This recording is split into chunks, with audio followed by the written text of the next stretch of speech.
The air inside St. Augustine's Cathedral seemed to hum with warmth and anticipation.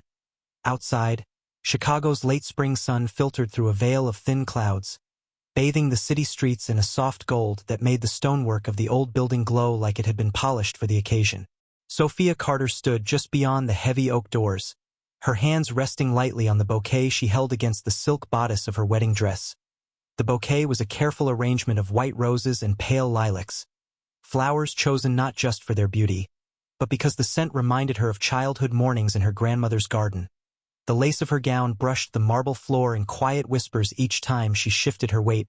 To the guests filling the pews inside, she was nothing more than a radiant bride, moments away from walking toward the man she loved. Her auburn hair spilled in loose curls over her shoulders, catching the light in threads of copper and gold. Her green eyes, so often described as soft and inviting, hid a depth most people would never guess existed. Most of the 180 guests were friends, family, and colleagues from her and her fiancé's lives in the city.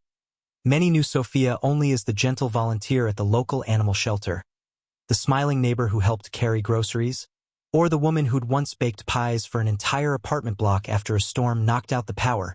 Only a handful of people in the entire world knew the truth, that Sophia had once been Lieutenant Sophia Carter, a special operations operative in one of the most elite units in the armed forces. Her call sign, never shared with anyone outside her team, was Falcon.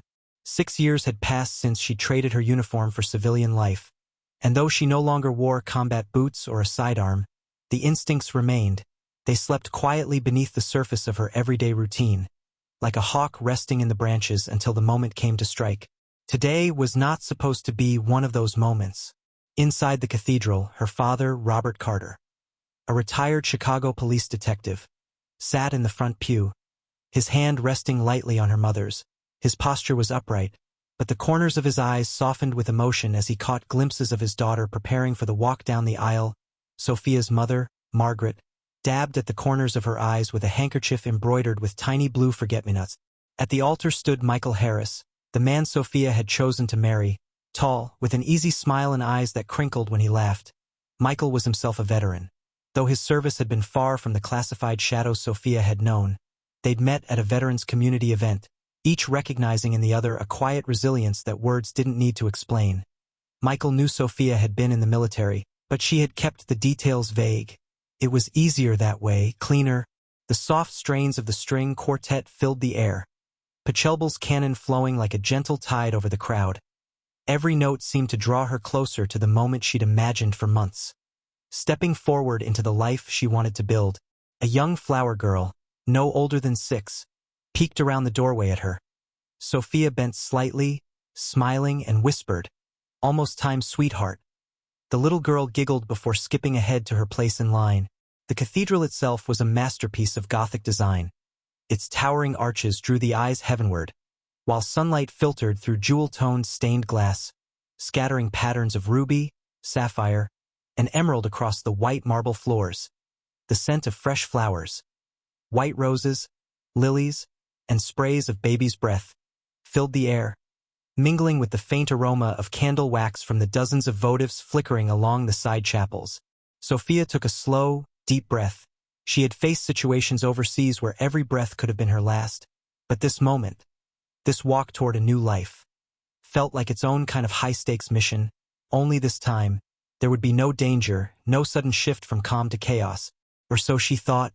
She gave a final glance to the usher holding the door, and with a nod, the massive hinges groaned open just enough for her to step into the light.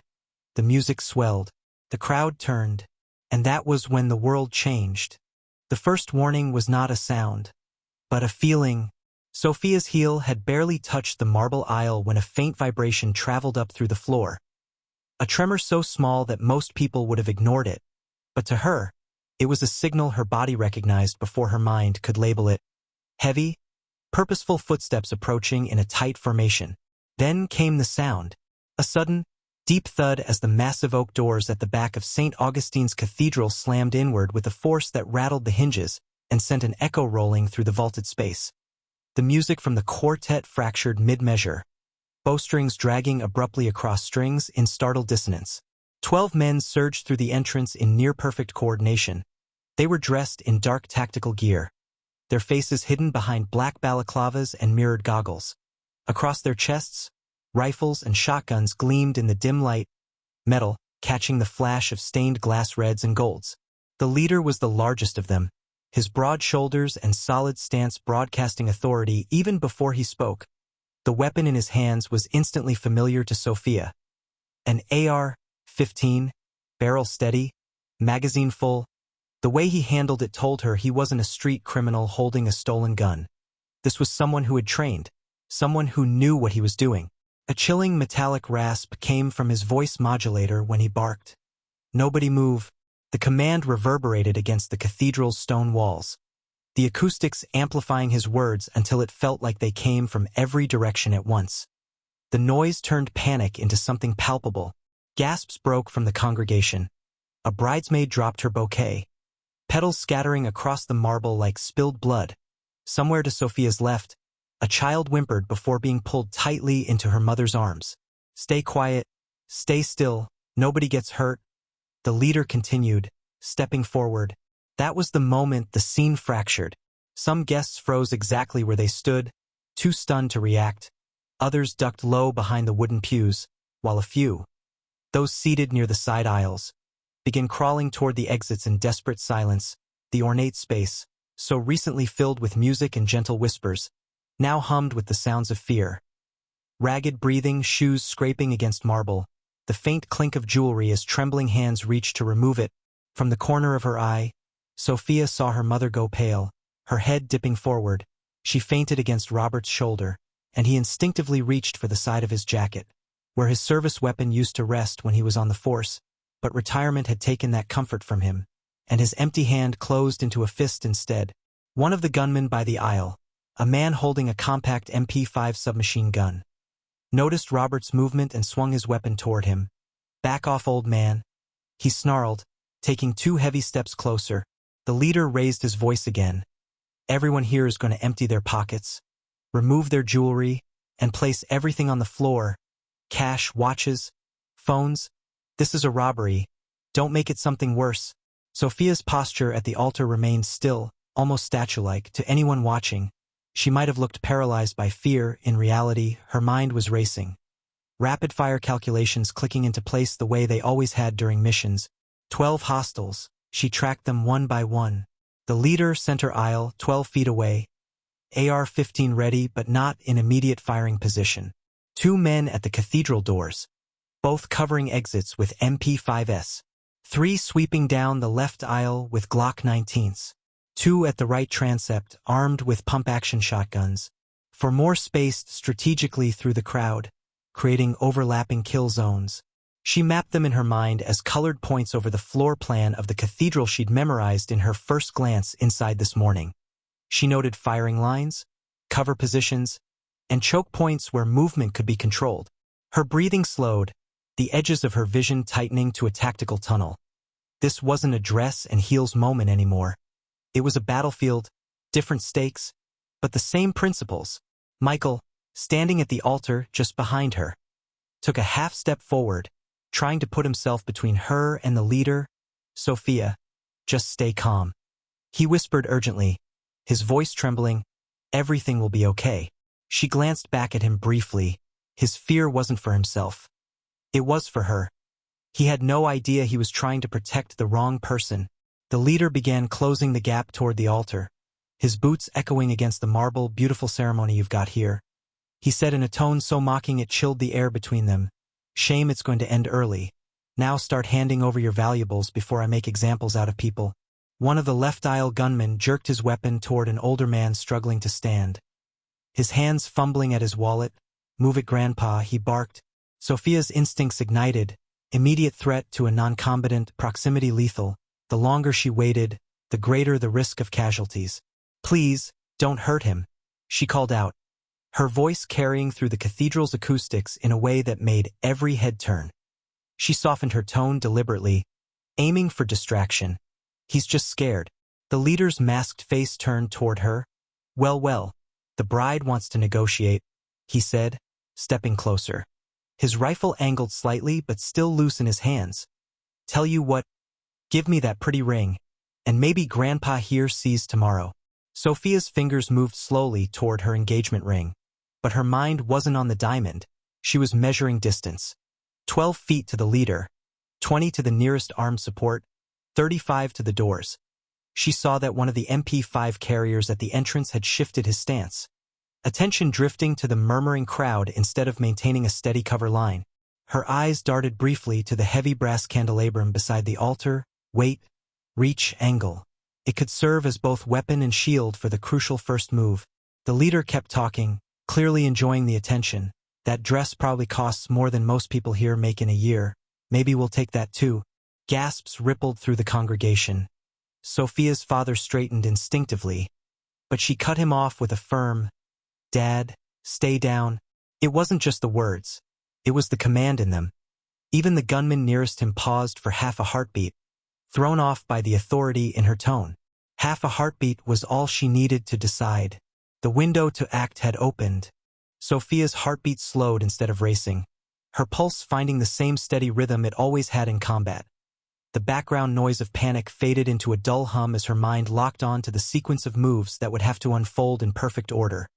She had trained for years to react when a situation demanded absolute precision, and this was one of those moments. The leader's boots clicked on the marble as he closed the final few feet toward her. His stance was dominant but casual, a mistake born from overconfidence. He thought she was trapped, a helpless bride about to hand over a diamond ring and her dignity. He had no idea she was measuring the arc of her first strike down to the fraction of an inch. Her left hand rested lightly on the bouquet, her right hovering near her ring. Her gaze flicked once more to the brass candelabrum standing tall beside the altar. It was heavy enough to break bone, long enough to create distance, and close enough that she could reach it without crossing more than half a step. The leader tilted his head slightly as if to taunt her, and in that moment his peripheral awareness narrowed toward her hands instead of the space around them. That was the opening. Sophia moved. Her bouquet dropped soundlessly to the marble as her right hand snatched the candelabrum in a single fluid motion. She swung in a tight, controlled arc upward, the base slamming into the underside of the AR-15. The weapon's barrel jerked toward the ceiling, the leader's finger reflexively tightening but the shot snapping harmlessly into the air. The sound cracked through the cathedral like thunder, drawing screams from the guests. Before the leader could recover, Sophia stepped into his space, driving her knee into his solar plexus with the force of someone who had once worn 40 pounds of gear through hostile streets. Air exploded from his lungs in a sharp grunt as his body folded forward. She didn't wait for him to hit the ground. Her elbow came down hard on the back of his neck, the motion snapping his head forward and sending him to the marble in a heap. His rifle clattered beside him.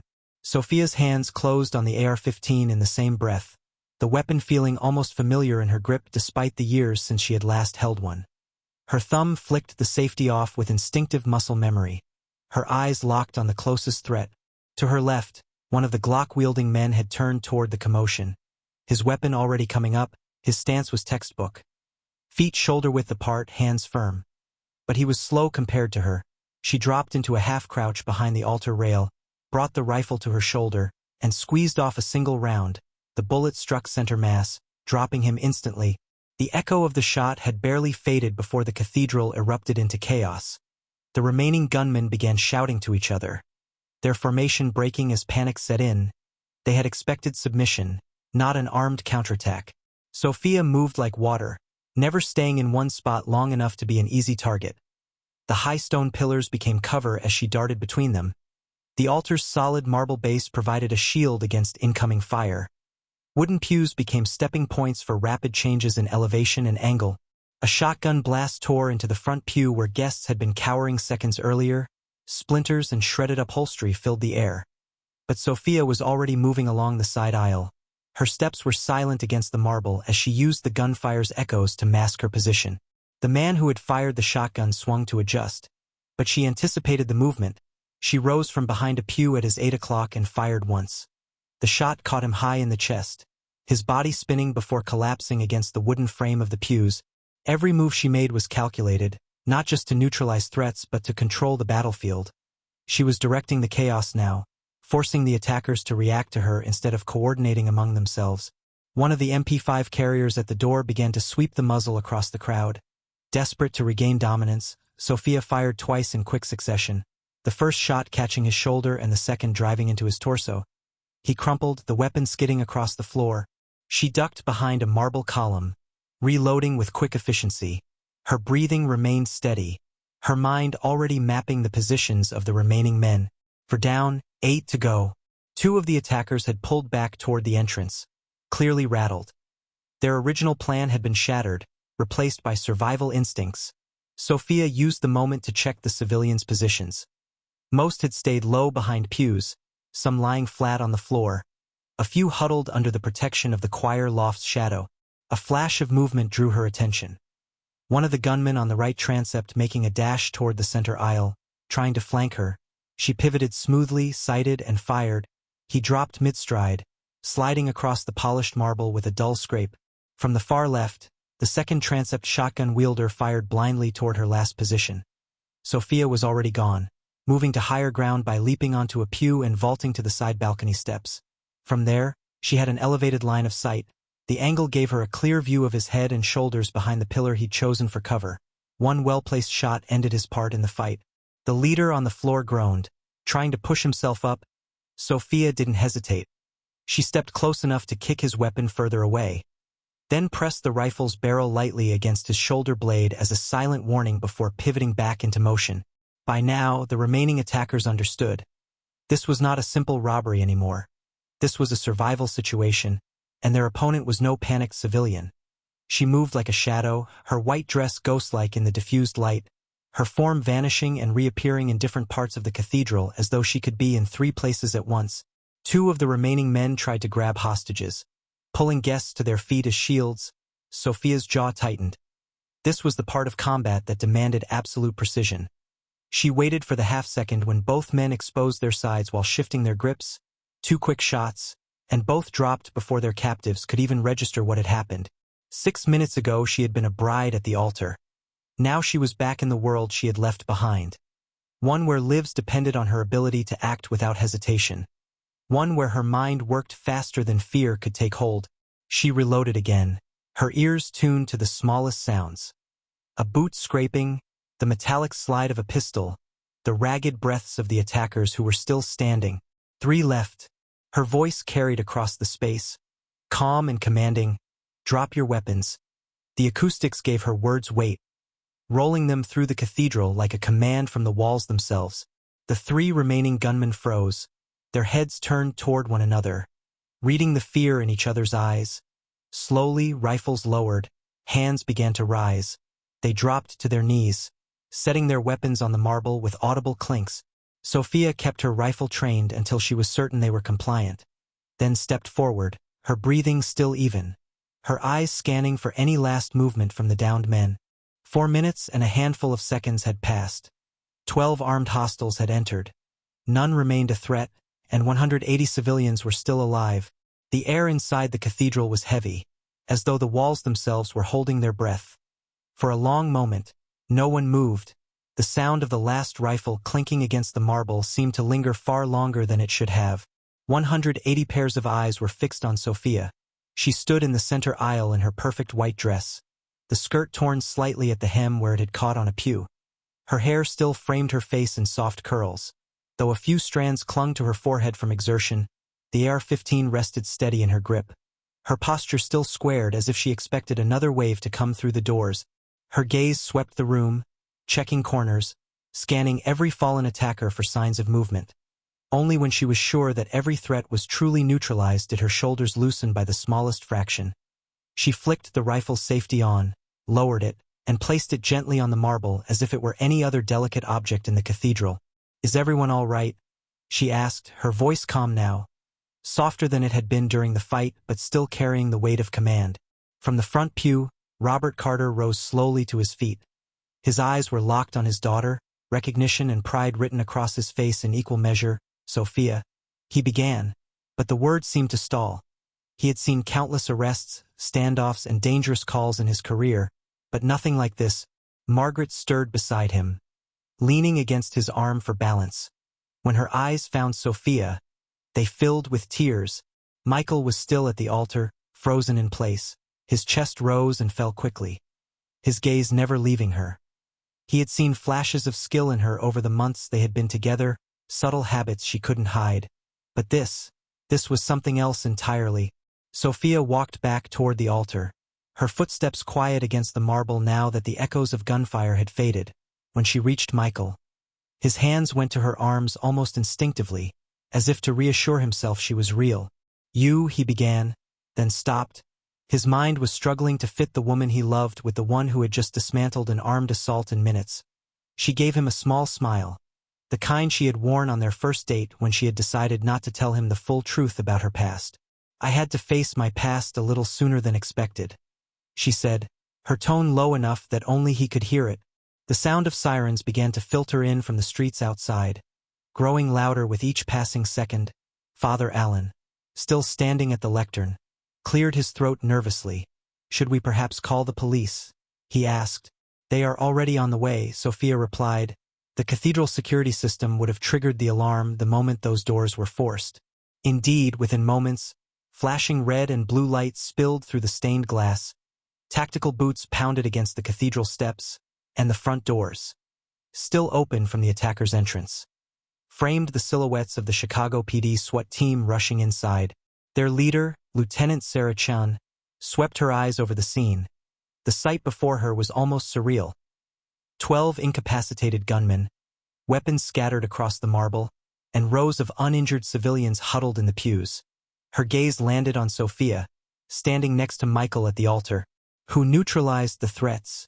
Chun asked without taking her eyes off the bride. "That would be the bride," Robert answered, his voice carrying a hint of disbelief even as pride deepened it. "The bride," Chun repeated, as if testing the words for accuracy. Her eyes traveled over Sophia again, taking in the steady stance, the calm breathing, the faint marks of combat on a woman dressed in silk and lace. She stepped forward, her tactical vest rustling against her uniform. "Mrs. Harris," she said, "what is your background?" Sophia met her gaze without flinching. "Special operations." 5 years. Chen's eyebrows lifted. "What was your call sign?" Sophia hesitated only a moment before answering. "Falcon." Recognition flashed across Chen's face. "You are the Falcon, from the Cora village extraction." Sophia inclined her head slightly. "Holy," Chun began, then caught herself. "Ma'am, they teach your tactics at the academy. You are a legend." Sophia's cheeks flushed faintly. "I am just a newly married woman now." Michael slid an arm around her waist. "And an extraordinary wife," he added without hesitation. The tension in the air began to dissolve. The murmurs of the congregation swelled into applause. People were standing now, clapping, calling her name, thanking her. Margaret stepped into the aisle, her tears replaced by a fierce pride. "That is my daughter," she said, her voice clear despite the chaos still settling around them. "My brave, beautiful daughter." Sophia's eyes lowered for a moment. She had spent years working in the shadows, unseen and unacknowledged. Now, 180 people had witnessed exactly who she was. Michael took her hands in his. "Sophia Carter, will you marry me, all of you, the woman, the soldier, the protector, the one I love?" Her breath caught. A slow smile broke across her face. "Michael Harris, as long as you understand this life comes with its share of unique challenges." He laughed softly. "You just saved everyone in this cathedral. I think I can handle a few challenges." Father Allen cleared his throat again, raising his voice over the fading wail of sirens. "Then by the power vested in me, and under these most extraordinary circumstances, I pronounce you husband and wife. You may kiss your bride." The kiss was met with cheers. The SWAT officers, now moving through to secure the attackers, exchanged glances that mixed respect with disbelief. For them, the scene was something out of a story you told but never actually saw in real life. For Sophia, it was simply the collision of two lives she had kept separate for far too long. And in that moment, standing in the center of it all, she realized she no longer needed to choose which one she was. The cathedral celebration poured out onto the steps. Guests stood in clusters on the wide stone landing, the late afternoon sun casting long shadows as they talked in animated bursts. Some clutched coffee cups from a vendor who had appeared across the street. Others spoke in hushed voices as if afraid to break the strange spell of what had happened. Inside, the cleanup had already begun.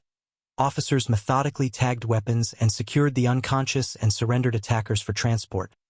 The hum of radios and the measured voices of law enforcement mixed with the softer tones of family members reuniting and friends embracing. Sophia and Michael walked together down the aisle once more. But this time the applause was louder, warmer. Laced with awe, people reached out to touch her arm or shake her hand. Some murmured blessings. Others simply said thank you. Her cheeks burned with the weight of the attention. But she met each gaze with a nod. Outside, the wedding party gathered near the waiting car that would take them to the reception. The photographer, a wiry man who had kept his camera rolling through the chaos, stood ready. His hands trembling slightly as he adjusted the lens. "Could we maybe take a few family shots before you go?" he asked hesitantly. Sophia agreed. She posed with her parents, with Michael's family, and even with a few guests who insisted on photos as if she were some kind of local hero. Michael's hand never left hers. His touch was grounding. A reminder that despite the noise and the flashbulbs, the day was still about them. The reception hall was a historic hotel just a few blocks away. Grand chandeliers hung from a high ceiling painted with fading frescoes. Round tables were set with fine china and crystal. Candles flickered in low holders. The air was filled with the scent of roasted meat and fresh bread. The kitchen working overtime to keep the celebration on schedule. As guests filed in, the conversation naturally gravitated toward the events at the cathedral. Phrases like "she moved like lightning" and "I didn't even see her reload" floated between tables. Laughter bubbled in between the retellings, not because the situation had been funny, but because the release of tension demanded it. When the music began, Sophia and Michael stepped onto the polished dance floor for their first dance. The melody was soft, the lyrics carried through by a singer whose voice was smooth and rich. Michael's gaze locked on hers, his expression somewhere between pride and curiosity. "Any regrets?" she asked quietly as they moved together in slow circles. "About marrying a woman who could probably dismantle an entire football team single-handed?" He replied with a grin. "Not a chance." She laughed softly. "I am not exactly the quiet, predictable wife you thought you were getting." Michael stopped moving for a moment, keeping her close. "Sophia Carter Harris, you saved 180 people today. You protected everyone in that cathedral. You are brave, skilled, compassionate, and unstoppable when you need to be. Normal is overrated." Her chest tightened at the words. For all her training and experience, this was the kind of vulnerability she was still learning. Being seen entirely for who she was, without the shadows to hide in. Hours later, as the last of the dessert plates were cleared and the dance floor had begun to empty, a uniformed figure appeared in the doorway. The conversations at the nearest tables faltered. Heads turned. Sophia saw him instantly. His posture was unmistakable, straight-backed, authoritative, the kind of stance drilled into muscle memory over years of command. Colonel James Harrison. She felt a shift in her breathing. He was the one who had signed the discharge papers, the one who had looked her in the eye 6 years ago and told her she could no longer serve. "Colonel," she said evenly as he approached. "I came to apologize," he replied without ceremony, "and to tell you that what you did in Cora Village, defying orders to save those children, was the right call. Command has acknowledged that we were wrong to let you go." The weight of those years, of carrying the quiet conviction that she had done the right thing but paid the price for it, began to lift. "Thank you," she said simply. "There is something else," Harrison continued. "The Army would like to offer you a consulting position, training the next generation of special operations, civilian contract, part-time, your own terms." Sophia glanced toward Michael. His nod was subtle but certain. "I will consider it," she replied. "That is all we can ask. And Mrs. Harris, thank you for your service, all of it, including today." As the colonel departed, Sophia returned to the table where Michael waited. His hand found hers immediately. Their eyes met. No words needed. The day had begun with the promise of a new life. It had delivered that promise, but also returned to her a piece of the old life she thought she had lost forever. She no longer had to choose between them. The morning light spilled across the hotel suite in soft golden streaks. The city outside was already awake, the hum of traffic mixing with the occasional wail of a distant siren. Inside, the air was calm, carrying only the faint scent of coffee from the pot Michael had started earlier. Sophia sat near the window, still in the robe she had wrapped around herself after a shower. Her hair was damp, curling slightly at the ends. In her hands was the folded morning newspaper. The front page headlines stretched across the top in bold black letters. Bride stops armed assault, saves 180 guests. Below it, a grainy photo from the photographer's quick shots at the cathedral showed her in the white gown, AR-15 in hand. Gaze steady, the image looked unreal, like a still from a film, but she remembered every second it had taken to get there. She turned the page. The subheading named her as a former Special Operations Lieutenant, detailing her 5 years in the field. The article recounted the events from the perspective of guests and police, painting her as both a hero and a mystery. "Well, there is no hiding anymore," she said, looking up at Michael with a wry smile. "Good," he replied as he poured coffee into 2 mugs. "I married the real you, all of you." She accepted the cup from him, the warmth seeping into her palms. For a while they sat in silence, sipping coffee and watching the sunlight shift across the floor. Neither felt the need to fill the quiet. By mid-morning, they were packing for their flight to Hawaii. The suitcases were open on the bed, neatly folded clothes inside. As Sophia placed her wedding dress carefully into a garment bag, a knock sounded at the door. When she opened it, a hotel staff member handed her a small envelope. Inside was a handwritten note from Colonel Harrison. It was short, simply saying, "The offer stands whenever you are ready." She tucked the note into her bag, not as a burden, but as a possibility. The ride to the airport passed in a blur. The city streets were familiar, but somehow they felt different now, as though she had crossed an invisible threshold and could no longer move through life unseen. At the terminal, they found a quiet corner near their gate. Michael watched her as she gazed out at the planes taxiing across the tarmac. "A penny for your thoughts," he said, "just thinking about how sometimes life forces you to be who you really are, whether you are ready or not," she replied. "And who are you really, Mrs. Harris?" he asked. Her eyes dropped to her left hand, the wedding band resting against the engagement ring.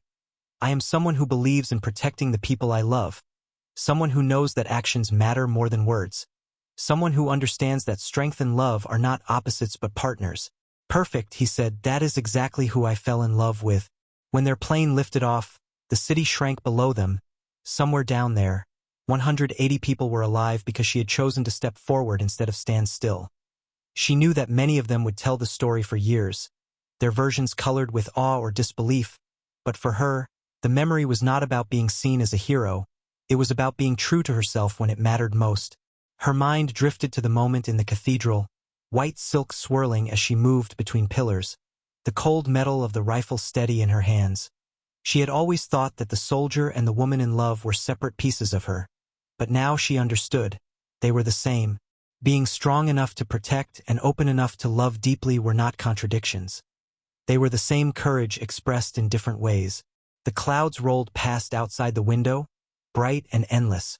She reached over and took Michael's hand. In that quiet, high above the ground, she made herself a promise: no more hiding, no more splitting pieces of herself. From this day forward, she would live as all that she was: the bride who had saved 180 lives, the soldier who had walked away from the battlefield but never lost her oath, the wife who would love fiercely and fearlessly, and perhaps one day, when the time was right, the teacher who would shape the next generation of protectors. For now, she leaned back in her seat, feeling the warmth of Michael's hand in hers and the steady hum of the engines. The future was unwritten, but she knew one thing with absolute certainty: she was ready for it, all of it,